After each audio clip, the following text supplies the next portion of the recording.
Pondelok čas 3. Po tom, čo sa stalo dnes ráno, starosta povedal, že je potrebné, aby všetci bez prestania pracovali.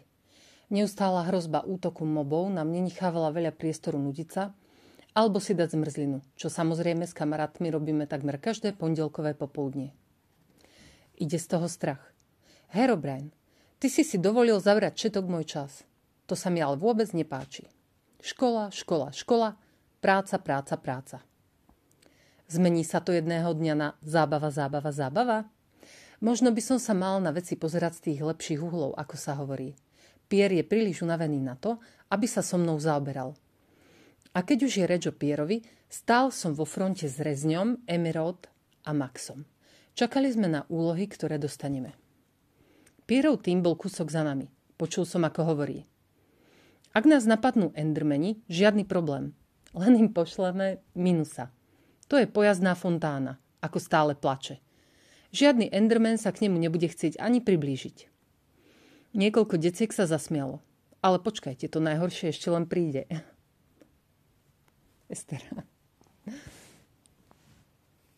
Estera si práve lahla pred knižku a búcha labkami do mobilu. Po chvíľke prikročil k Pierrovi starosta. Chcem, aby si urobil viac plagátov. Si oslobodený od práce. Ty a tvoji kamaráti máte rozchod. Super, vďaka vaša excelencia. Wow, byť vojnovým hrdinom má očividne svoje výhody.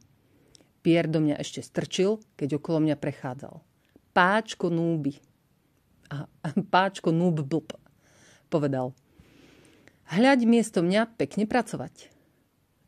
Sap, Ruzín a Sára sa chechtali. Rok na mňa žmurkol. Pekne si to túžite.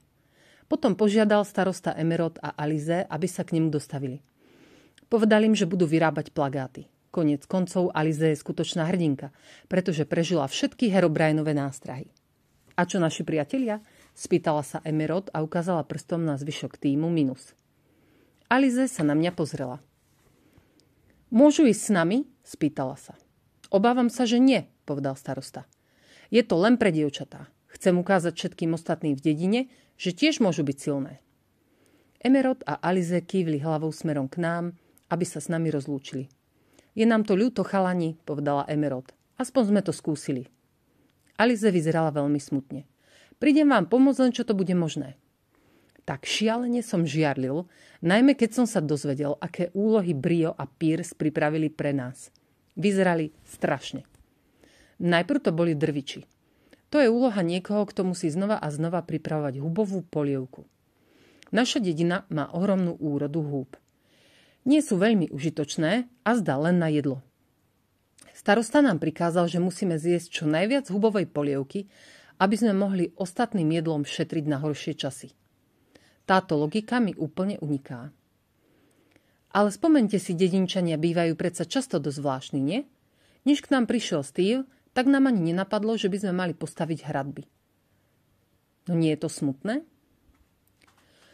Potom boli triediči. Ich úloha spočívala v organizovaní a triedení zásob. To nevyzerá zle, než vám dôjde, čoho všetkého sa musíte stále dotýkať. Pavúčich očí, hnijúceho mesa zombií, slizových gúl, kostí, a aj strelného prachu, ktorému sa tiež hovorí vnútornosti creeperov. A konečne. Opravári pracujú spolu s triedičmi. Pobehujú po dedine a hľadajú rovnaké opotrebované predmety, ktoré možno spojiť na nákove a získať tak bonus za opravovanie. Napríklad kožené topánky často potrebujú opraviť, takže väčšina deciek skončí bosá so smradľavými nohami. Hrn. A takýchto prác bol celý rad. Preto, keď na mňa prišiel rad, ticho som sa modlil k Bohu. No čo je? Pre zmilovanie nech mi dajú akúkoľvek prácu okrem hubovej polievky. Ale aj tak som tomu veľmi neveril. Pierce rozdeľoval úlohy. Zoširoka sa usmial. Dobrý deň, Minus. Chceš najprv počuť dobrú alebo zlú správu? Tú dobrú, prosím vás. Veľmi dobre. Budeš pracovať s Rezňom. Wow, to je naozaj dobrá správa. Skvelá novinka. Tá najlepšia správa na svete. Naozaj som sa však nemohol... Počkať. Dobre, zase až taká skvelá nie je. To by bola správa v zmysle. Budete musieť ochutnávať sušienky, aby ste sa presvedčili o ich kvalite a čerstvosti. Naozaj som sa však nemohol sťažovať. A aby som bol úprimný, mal som veľkú radosť. Navrhol som mu, klapneme si? Steve mi prezradil, že vo videohre nemajú detinčania prsty. My ich ale máme. Samozrejme, že sú štvorhranné. Steve o nich hovorí, že sú to hranolčeky. Neviem, čo to je, ale nie je to hanlivé. Mám z toho chutí povedať mu, že jeho prsty sú tiež štvorhranné.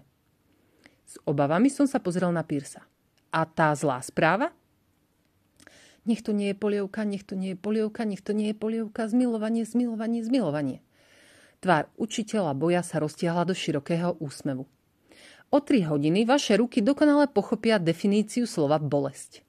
A dal nám kamennú sekeru. Aspoň to neboli drevené misky.